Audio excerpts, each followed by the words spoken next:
சமீபத்தில் இளையராஜா அவர்கள் வந்துட்டு சன் பிக்சர்ஸ் மற்றும் தலைவர் ரஜினிகாந்த் அவர்களுக்கு ஒரு லீகல் நோட்டீஸ் அனுப்பியிருந்தாங்க. ஸோ அது எதுக்கு அப்படின்னா, கூலி படத்தோட ஃபர்ஸ்ட் லுக் டீசரில் வந்துட்டு டிஸ்கோ அப்படின்ற பாடலை வந்து யூஸ் பண்ணியிருந்தாங்க. அண்ட் அந்த பாடல் வந்துட்டு அவரோட பெர்மிஷன் இல்லாமல் யூஸ் பண்ணிட்டாங்க அப்படின்னு சொல்லி அவர் இந்த இடத்துல கோர்ட்லையும் கேஸ் போட்டிருந்தாரு. அண்ட் இந்த இஷ்யூ வந்து பயங்கர பெரிய இஷ்யூவாக பேசப்பட்ட நிலையில கவிஞர் வைரமுத்து அவர்கள் வந்துட்டு இதை பற்றி நிறைய விஷயங்கள் பேசியிருந்தாரு. அண்ட் அதுலேயும் ரொம்ப முக்கியமாக இளையராஜா அவர்களை வந்துட்டு பயங்கரமாக தாக்கி நிறைய விஷயங்கள் அவர் பேசியிருந்தாரு. ஸோ இந்த பிரச்சனை வந்து பீக்கில் போயிட்டு இருக்கிற நேரத்தில் ஏஆர் ரகுமான் அவர்கள் வந்து இப்போ ஒரு சில விஷயங்களை அவரோட ட்விட்டர் பேஜ்ல ஷேர் பண்ணியிருந்திருக்காரு. ஸோ அவர் வந்து என்ன விஷயங்கள் ஷேர் பண்ணியிருந்திருக்காரு அப்படின்னா, ஆக்டர் குமரிமுத்து அவர்கள் வந்து நாலடியார்ல வரக்கூடிய ஒரு பாடலை பத்தி ஒரு பிரீஃபா ஒரு எக்ஸ்பிளனேஷன் கொடுத்திருப்பாரு. ஸோ அந்த வீடியோவை அவரோட ட்விட்டர் பேஜ்ல ஷேர் பண்ணி ஏஆர் ரகுமான் அவர்கள் சில கற்றோர் பேச்சும் இனிமையே அப்படின்ற மாதிரி அவர் போஸ்ட் பண்ணியிருந்திருக்காரு.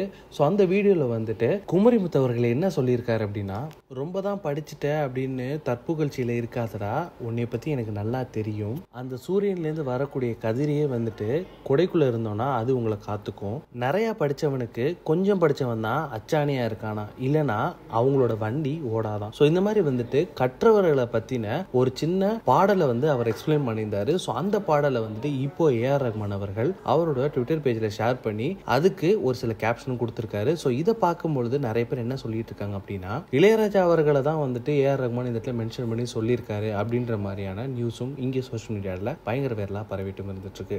எப்பொழுதுமே ஏஆர் ரகுமான் அவர்கள் வந்துட்டு ரொம்ப சர்க்காஸ்டிக்காக அவர் சொல்ல வேண்டிய விஷயத்த சொல்லுவார்.